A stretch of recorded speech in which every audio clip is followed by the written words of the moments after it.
Bonjour à tous, j'espère que vous allez bien. Alors aujourd'hui, on va, avant d'entamer les sujets un petit peu plus clivants et qui suscitent un petit peu plus le débat, on va plutôt rentrer dans l'histoire de l'éducation, de ce qu'elle est à l'origine, puisque plutôt dans la Grèce antique par exemple, ou vraiment dans les époques beaucoup plus anciennes, on peut voir que l'éducation, elle est vraiment là pour rendre plus fortes les populations physiquement et mentalement et pour rendre un peuple plus fort.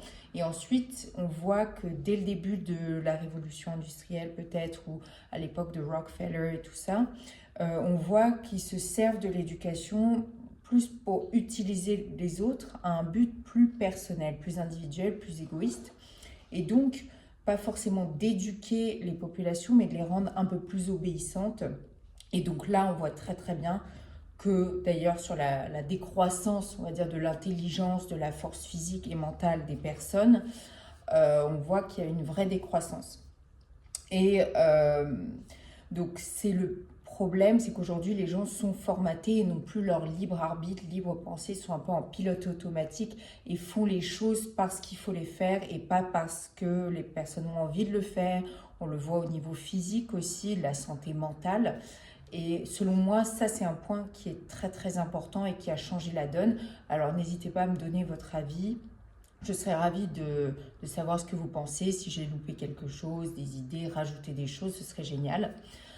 Et je pense qu'il y a aussi le contexte de guerre et de religion qui fait que à l'époque il y avait le service militaire ou à l'époque avec la religion qui était complètement associée à l'État, il y avait beaucoup plus ces valeurs morales, ces valeurs de vie.